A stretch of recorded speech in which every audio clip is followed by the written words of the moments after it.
नमस्कार, बहुत बहुत स्वागत है आप सभी का बजरंगी धाम में। आपके साथ मैं हूं भावना। आज हम सभी उपस्थित हैं अपनी शंकाओं को दूर करने के लिए। हमारे साथ उपस्थित हैं विनय बजरंगी जी। आचार्य जी, बहुत बहुत स्वागत है आपका। धन्यवाद। आचार्य जी, आज मैं आपसे एक विशेष तरह की शंका मेरे मन में है और बहुत से लोग भी हैं, उनके भी मन में निसंदेह ये शंका रहती है कि ये जो लोग रत्न धारण करते हैं, नीलम धारण करते हैं, पन्ना धारण करते हैं, तो ये क्या विशेष किसी स्पेसिफिक मेटल्स के अंदर पहना जाता है? क्या उन मेटल का ध्यान रखना चाहिए या और कौन कौन सी चीज़ों का ध्यान रखना चाहिए ये धारण करने से पहले? जी बिल्कुल। देखिए, आपका जो प्रश्न है उसके बारे में, आपकी जिज्ञासा जो है उसके बारे में मैं आपको बताऊंगा। सबसे पहले तो हमको ये जो रत्न होते हैं, चाहे नीलम हो, चाहे पन्ना हो, चाहे पुखराज हो, ये बिना किसी को कुंडली दिखाए नहीं पहनना चाहिए। जब तक उसकी ज़रूरत ना हो ना पहना जाए, क्योंकि ग्रह जो है वो यदि शांत पड़ा है तो आपको वो कोई नुकसान नहीं दे रहा है। यदि हम वो ख़राब ग्रह है और हमने उसको एक्साइट कर दिया या हमने उसको उत्तेजित कर दिया तो वो हो सकता है कि कुछ परेशानी देना आरंभ कर दे। तो सबसे पहले ध्यान रखिएगा कि बिना कुंडली दिखाए कोई भी नग धारण नहीं करना चाहिए।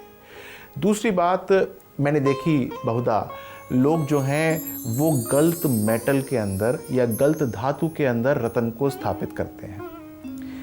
ध्यान देने वाली बात यह है कि कौन से रत्न जो हैं वो सफ़ेद धातु के अंदर होंगे और कौन से रत्न जो हैं वो पीली धातु के अंदर होंगे, इसका ध्यान रखिएगा। नीलम हुआ, मोती हुआ, ये सारे के सारे स्टोन्स जो होते हैं वो हमको चांदी में या फिर सफ़ेद धातु के अंदर धारण करने चाहिए। बात यदि हम करते हैं पन्ना की, पुखराज की, केतु का स्टोन जो होता है, लहसुनिया की, ये जो होते हैं हमको धारण करने चाहिए पीली धातु में। अब पीली धातु पंच धातु भी हो सकती है और साथ साथ वो जो है सोना भी हो सकती है। आप देखिए कि आपको किसके अंदर उसको बनवाना है। शुक्र जो ग्रह जो होता है उसका जो रत्न होता है वो या तो हीरा होता है या ओपल होता है या जरकन होता है। इसको हम सफ़ेद धातु के अंदर धारण करते हैं। अब आप यदि हीरा पहनने वाले हैं तो हम जो है आपसे कहेंगे कि आप या तो इसको प्लैटिनम में पहन लीजिए या फिर आप जो है इसको वाइट गोल्ड के अंदर पहन लीजिए, वो आपके लिए अच्छा रहेगा। ये बात तो बहुत सहजता के साथ है। बहुत सारे लोग जो हैं वो इसी प्रकार से अपने जो रत्न होते हैं उनको धारण करते हैं।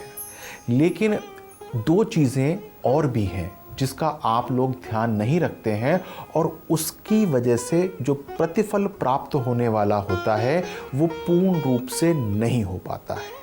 सबसे पहली बात वो ये है, क्या आपने उस धातु को उस ग्रह संबंधी बनाया है, उस ग्रह सम्मत बनाया है कि नहीं बनाया है। मैंने देखा कि लोग जो हैं वो धातु ऐसे ही ले लेते हैं और उसको जो है उसमें जो भी नग होता है वो जड़वा लेते हैं, जबकि आपको उस ग्रह के मंत्र को उस जो धातु होती है उसके ऊपर छपवाना चाहिए। वो छपी होनी चाहिए, उत्कीर्ण होना चाहिए। और ध्यान दीजिएगा कि ये जो छपाई होती है वो ऐसा नहीं है कि आपने उसको पेन से लिखवा दिया। वो बाकायदा जो है वो वहाँ पर वो टंकित होती है, उसके बाद ही वो धातु जो है वो उस ग्रह से संबंधित होती है। पहली बात ये हुई।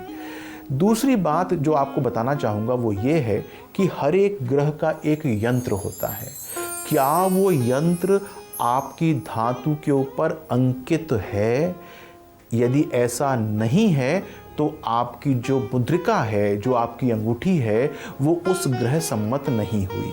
यानी कि सबसे पहले तो हमको ये ध्यान रखना चाहिए कि वो उसके ऊपर वो मंत्र है कि नहीं, और दूसरी बात वो यंत्र उसके ऊपर है कि नहीं। अब तीसरी बात वो ये है, क्या हमने उस मुद्रिका के अंदर उस ईश्वर की प्राण प्रतिष्ठा की है कि नहीं, यानी कि उसका हमने अभिमंत्रण किया है कि नहीं। यदि हमने उसका अभिमंत्रण नहीं किया है पूर्ण विधि विधान के साथ, तो उसके अंदर वो जो ऊर्जा चाहिए वो नहीं होगी, यानी कि आपको वो लाभ नहीं देगी। यानी कि सबसे पहले तो हमको जो रत्न है उसका सही प्रकार से चॉइस करना चाहिए कि हम ठीक प्रकार से रत्न पहने। दूसरी बात ये है कि वो जो धातु है उसके ऊपर वो मंत्र जो है वो डाला गया है कि नहीं डाला गया है सही प्रकार से। तीसरी बात यह है कि वो जो यंत्र है वो उसके ऊपर बना है कि नहीं बना है। और चौथी बात यह है कि विधि विधान के साथ उसके अंदर प्राण प्रतिष्ठा या अभिमंत्रण किया है कि नहीं किया है। यदि ये 4 प्रोसेसेस आपकी मुद्रिका के साथ नहीं हुए हैं तो वो एक मात्र ज्वेलरी है, वो एक गहना है, वो आपकी अभी मुद्रिका नहीं बनी है। अब सबसे एक और बात है, बहुधा क्या होता है कि आपके पास धन पर्याप्त नहीं होता है तो आप जो हैं उस जो रत्न होता है उसमें कॉम्प्रोमाइज़ करना शुरू करते हैं। यानी कि आप जो हैं यदि मान लीजिए कि उसकी जो मूल्य है वो 10,000 रुपये है तो आप कहते हैं कि भाई 5,000 का चाहिए या 3,000 का चाहिए या हमको जितने का मूल्य होना चाहिए उससे कम में मांगने की चेष्टा करते हैं। तो होता ये है कि जो रत्न के पारखी होते हैं वो उसके अंदर किसी प्रकार से ट्रीटमेंट कर देते हैं। यानी कि उसके अंदर या तो रंग डाल देते हैं या उसका लस्टर बदल देते हैं या फिर कहीं से वो खंडित होता है उसके अंदर उसको रिपेयर कर देते हैं और वो आपको सस्ता मिल जाता है। अब बात यह है कि यदि उसके अंदर उसको गर्म किया गया है यानी हीटिंग की गई है या फिर उसमें ट्रीटमेंट किया गया है, उसमें रंग इत्यादि या लस्टर इत्यादि डाला गया है या फिर उसको रिपेयर किया गया है तो वो आपके लिए बिल्कुल भी उपयुक्त नहीं है। मेरे कहने का मतलब ये है कि जब भी आप रत्न पहने तो आप इस बात का ध्यान रखें कि जो मैंने आपको बातें बताई हैं वो पूर्ण रूप से सिद्ध होती हैं कि नहीं होती हैं। यदि इसमें से एक बात भी छूट जाती है तो आपको पूर्ण लाभ नहीं मिलता है। तो मेरी आपसे फिर से विनती है कि जब भी आप कोई रत्न पहने तो इन सब बातों का ध्यान रखें और हाँ, आप उसका सर्टिफिकेट वो भी किसी गवर्नमेंट या गवर्नमेंट अप्रूव लैब का ज़रूर लें। जब आपको ये सब मिलेगा तो आप बिल्कुल निश्चिंत हो सकते हैं कि जो भी रत्न आपके पास है वो सही प्रकार से आपको लाभ देने के लिए है। अन्यथा भावना होता क्या है, मैंने देखा कि बहुत सारे लोग कहते हैं कि हमने ये रत्न पहन रखा है या हमने वो रत्न पहन रखा है लेकिन हमको लाभ नहीं मिला। अरे वो लाभ कैसे देगा, वो तो एक मात्र गहना है, उसके अंदर वो सारे प्रोसेसेस तो नहीं हुए जो कि होने चाहिए थे। आचार्य जी, अभी जैसा कि आपने बताया अभिमंत्रण, तो ये अभिमंत्रण क्या होता है, क्या अर्थ होता है अभिमंत्रण का? मैं आपको बताता हूँ कि अभिमंत्रण होता क्या है। आप जब कोई मुद्रिका धारण करते हैं तो वो निर्जीव होती है, वो आपके साथ वो कार्य नहीं करेगी जिसके लिए आपने उसको धारण किया है। उसको हमको सजीव करना होगा। सजीव का मतलब ये हुआ उसके अंदर हमको प्राण डालने होंगे। वो एक विधि होती है और वो विधि ऐसी नहीं होती कि आप उसको घर में बैठ के कर लें। उसके लिए काफ़ी दिन लगते हैं।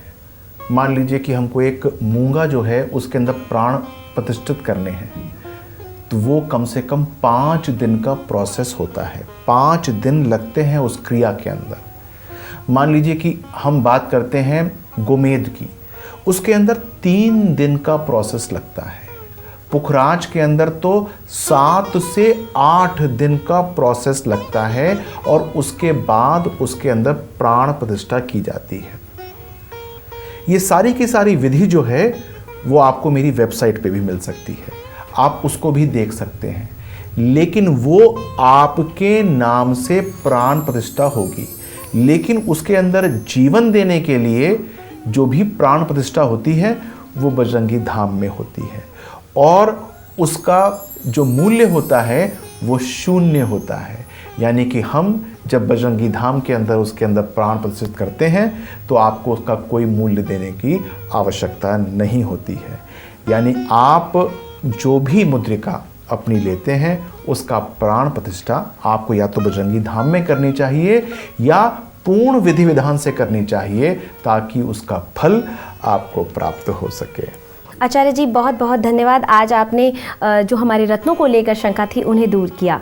दर्शकों, और भी बहुत सारी शंकाओं को लेकर हम बजरंगी धाम में फिर उपस्थित होंगे। तब तक के लिए दीजिए इजाज़त। नमस्कार। जय बजरंग बली।